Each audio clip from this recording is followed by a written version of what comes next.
«1984» de George Orwell. Capítulo 3. Winston estaba soñando con su madre. Debía de tener unos 10 u 11 años cuando desapareció su madre. Era una mujer alta, elegante, más bien callada, de movimientos lentos y precioso cabello rubio. A su padre lo recordaba de manera más vaga como un hombre moreno y delgado, vestido siempre pulcramente de negro. Winston recordaba sobre todo la suela finísima de los zapatos de su padre y con gafas. Era evidente que los dos debieron de ser engullidos por una de las primeras grandes purgas de los años 50. En ese momento, su madre estaba con su niña pequeña en brazos por debajo de donde él se encontraba. Winston apenas recordaba a su hermana, solo a un bebé pequeño y débil, siempre silencioso y de ojos muy grandes y despiertos. Ambas lo estaban mirando. Se hallaban en algún lugar subterráneo, el fondo de un pozo, por ejemplo, o una tumba muy profunda que cada vez se alejaba más de él. Era el salón de un barco que se hundía, y las dos lo miraban a través del agua oscura. Aún había aire en el salón. Todavía podían verlo y él a ellas, pero seguían hundiéndose en las verdes aguas que de un momento a otro las cubrirían para siempre. Él estaba al aire libre, mientras a ellas se las tragaba la muerte. Y si estaban ahí abajo, era porque él estaba arriba. Winston lo sabía, y ellas también, y por la expresión de su cara, era evidente que así era. No vio ningún reproche en su rostro ni en su corazón, solo la conciencia de que debían morir para que él pudiera seguir con vida, y de que eso formaba parte del orden inevitable de las cosas. No recordaba lo que había ocurrido, pero en su sueño supo que de algún modo su madre y su hermana habían sacrificado su vida por él. Era uno de esos sueños que, pese a conservar un ambiente onírico característico, son una continuación de la propia vida intelectual, y en los que uno comprende hechos e ideas que siguen pareciendo nuevos y valiosos después de despertar. Winston reparó de pronto en que la muerte de su madre hacía casi 30 años, había sido trágica y triste, de un modo que ya no era posible. Intuyó que la tragedia pertenecía al pasado, a una época en la que aún había intimidad, amor y amistad, y en la que los miembros de una familia se apoyaban unos a otros sin necesidad de tener un motivo. El recuerdo de su madre le atormentaba porque había muerto queriéndolo, cuando él era demasiado joven y egoísta para corresponderle, y porque, de algún modo, que él no acertaba a recordar, se había sacrificado por una idea de la lealtad que era privada e inalterable. Cosas así ya no podían ocurrir hoy. Ahora había miedo, odio y dolor, pero no emociones dignas, ni penas complejas o profundas. Todo eso le pareció ver en los grandes ojos de su madre y su hermana que lo miraban a través de las aguas verdes, a cientos de brazas de profundidad, mientras seguían hundiéndose.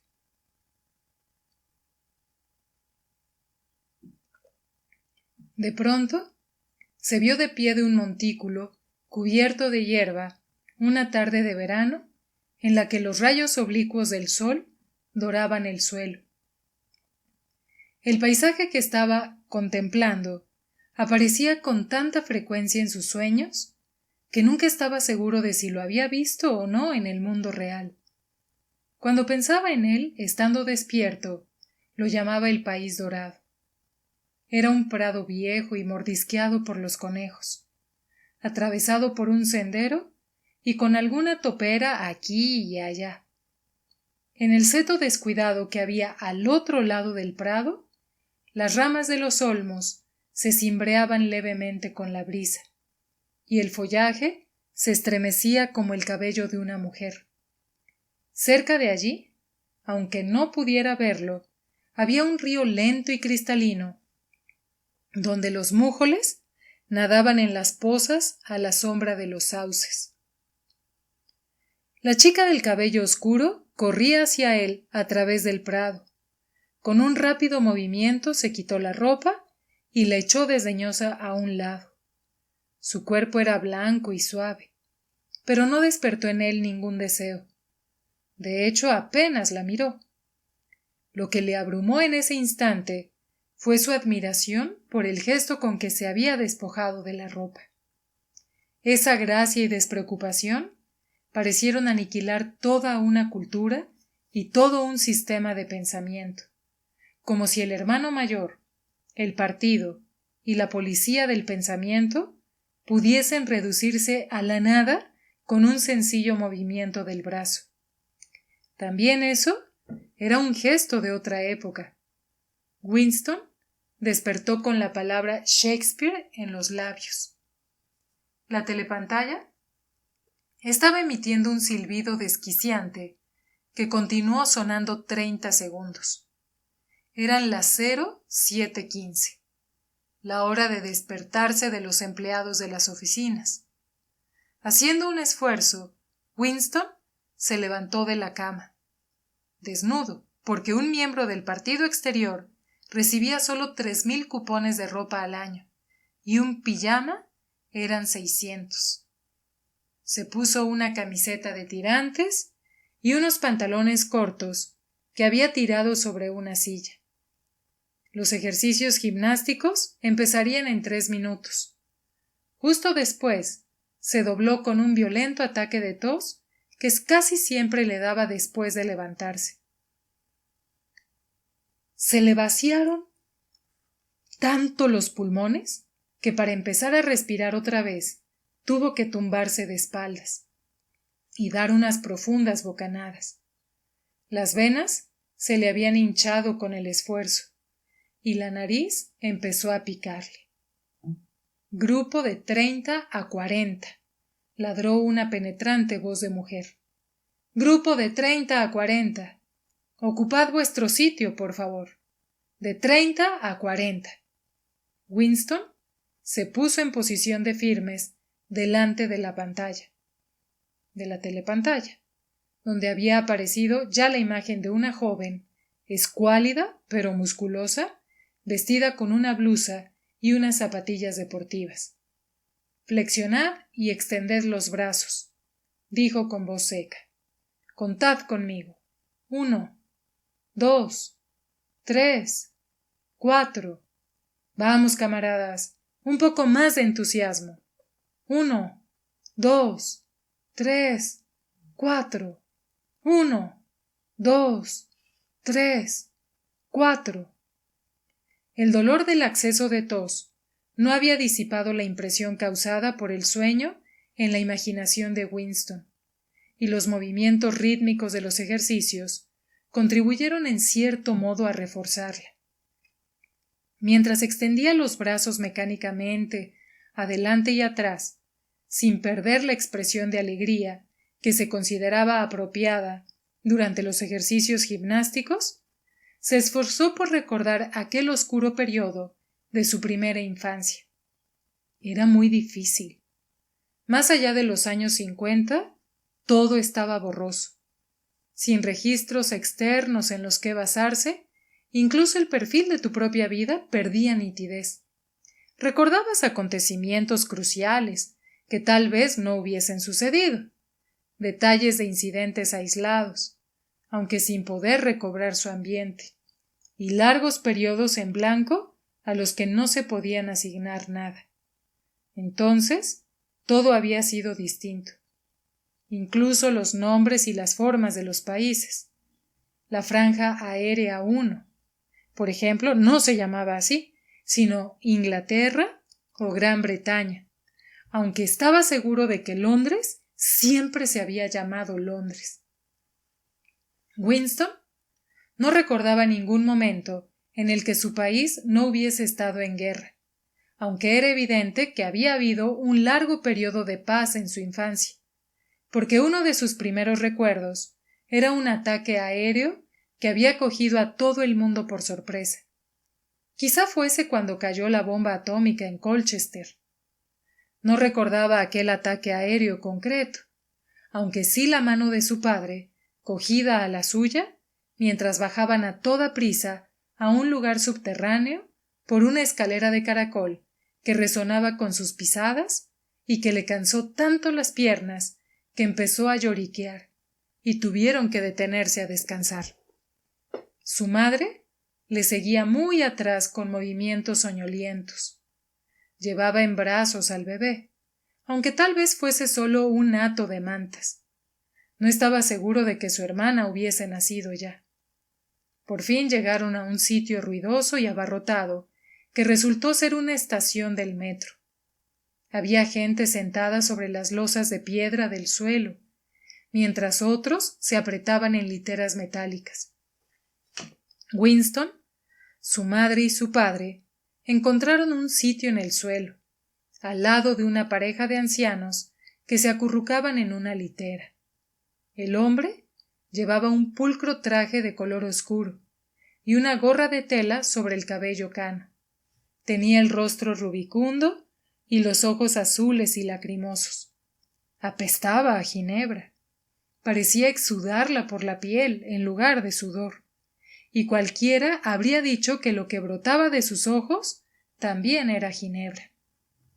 Pero, aunque estuviese un poco borracho, su dolor era genuino e insoportable. Winston supuso de un modo infantil que acababa de ocurrirle algo imperdonable que no tenía remedio. También le pareció saber lo que era.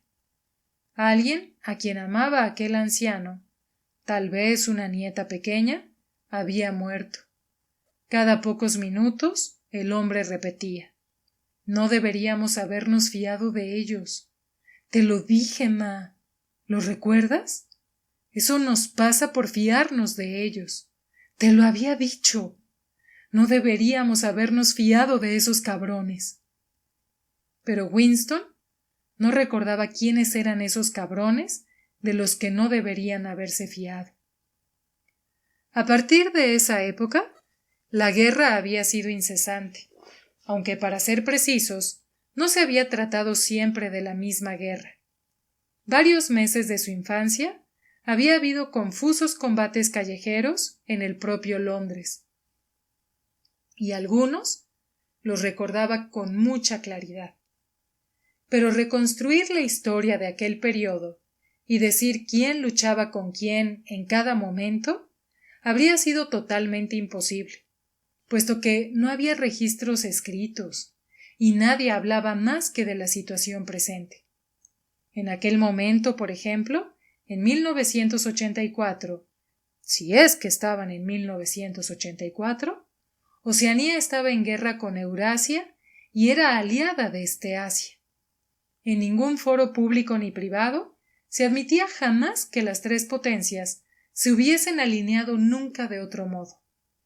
En realidad, Winston sabía muy bien que apenas hacía 4 años que Oceanía había estado en guerra con Asia y aliada con Eurasia.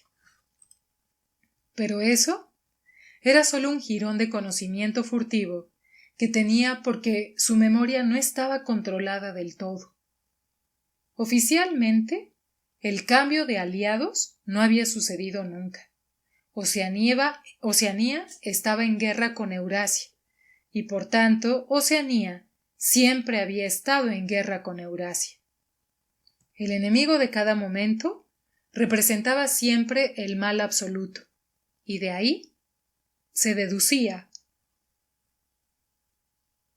que cualquier pacto pasado o futuro con él fuese inconcebible. Lo más terrible, reflexionó por enésima vez mientras echaba dolorido los hombros hacia atrás, estaban girando el cuerpo por la cintura con las manos en las caderas, un ejercicio que se suponía que era beneficioso para los músculos de la espalda. Lo más terrible era que cabía la posibilidad de que todo fuese cierto. Si el partido podía echar mano al pasado y decir de este o aquel acontecimiento nunca ocurrió, era mucho más aterrador que la mera tortura y la muerte. El partido afirmaba que Oceanía jamás había sido aliada de Eurasia. Él, Winston Smith, sabía que Oceanía había estado aliada con Eurasia apenas 4 años antes. Pero, ¿existía ese conocimiento? Solo en su propia conciencia, que en cualquier caso pronto sería aniquilada. Y, si todos aceptaban la mentira impuesta por el partido, si todos los archivos contaban la misma mentira, la mentira pasaba a la historia y se convertía en verdad. Quien controla el pasado, decía la consigna del partido, controla el futuro. Quien controla el pasado, decía la consigna del partido, controla el futuro. Quien controla el presente, controla el pasado. Y aún así, el pasado, a pesar de ser alterable por naturaleza, nunca había sido alterado. Lo que era cierto, hoy lo había sido siempre, y lo sería hasta el fin de la humanidad. Y hasta el fin de la eternidad. Era muy sencillo. Lo único que se necesitaba era una interminable serie de victorias sobre tu propia memoria. Lo llamaban control de la realidad. Y en nueva lengua, doble piensa. —Descanso —graznó la instructora en tono un poco más cordial. Winston bajó los brazos y llenó los pulmones de aire muy despacio. Su imaginación se deslizó por el laberíntico mundo del doble piensa. Saber y no saber, tener plena conciencia de algo que sabes que es la verdad y al mismo tiempo contar mentiras cuidadosamente elaboradas, mantener a la vez 2 opiniones sabiendo que son contradictorias y creer en ambas, utilizar la lógica en contra de la lógica, repudiar la moralidad en nombre de la moralidad misma, creer que la democracia era imposible y que el partido era el garante de la democracia. —Descanso —graznó la instructora en tono un poco más cordial. Winston bajó los brazos y llenó los pulmones de aire muy despacio. Su imaginación se deslizó por el laberíntico mundo del doble piensa. Saber y no saber. Tener plena conciencia de algo que sabes que es verdad y al mismo tiempo contar mentiras cuidadosamente elaboradas. Mantener a la vez 2 opiniones sabiendo que son contradictorias y creer en ambas. Utilizar la lógica en contra de la lógica. Repudiar la moralidad en nombre de la moralidad misma. Creer que la democracia era imposible y que el partido era el garante de la democracia. Olvidar lo que hacía falta olvidar y luego recordarlo cuando hacía falta para luego olvidarlo otra vez. Y por encima de todo, aplicar ese mismo proceso al propio proceso. Esa era la mayor sutileza, inconsciente del acto de hipnosis que acabas de realizar. Incluso, la comprensión del término doble piensa implicaba el uso del doble piensa. La instructora había vuelto a decirles que se pusieran en posición de firmes. Y ahora, veamos quiénes pueden tocarse la punta del pie, dijo con entusiasmo. Flexionaos desde las caderas, por favor. Por favor, camaradas. 1, 2. 1, 2.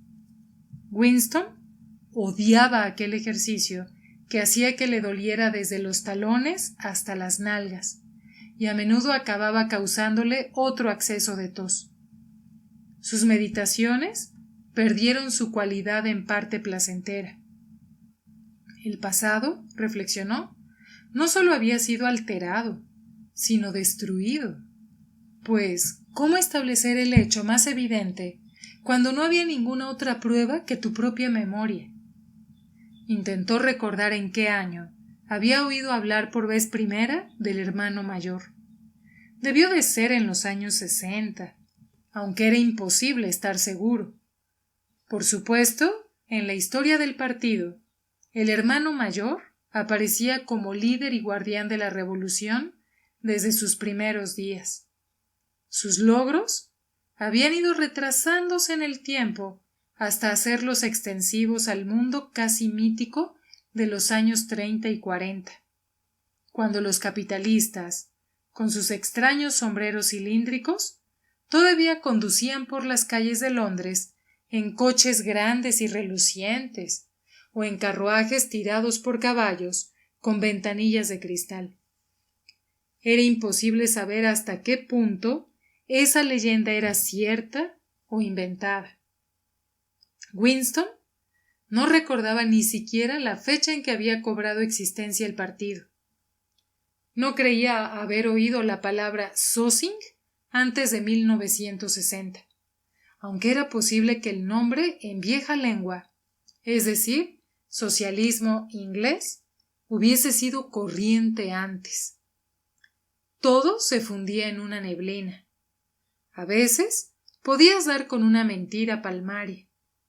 ¿No era cierto, por ejemplo, que, como se decía en los libros de historia, el partido hubiese inventado el aeroplano? Winston recordaba haber visto aeroplanos desde su más tierna infancia, pero era imposible demostrarlo. Nunca había pruebas. Solo una vez en toda su vida había tenido en sus manos una prueba documental inequívoca de la falsificación de un hecho histórico. Y en aquella ocasión, ¡Smith!, gritó la voz enfadada desde la telepantalla. 6079, Smith. W. Sí, tú. Flexiónate más, por favor. Puedes hacerlo mejor. No te estás esforzando.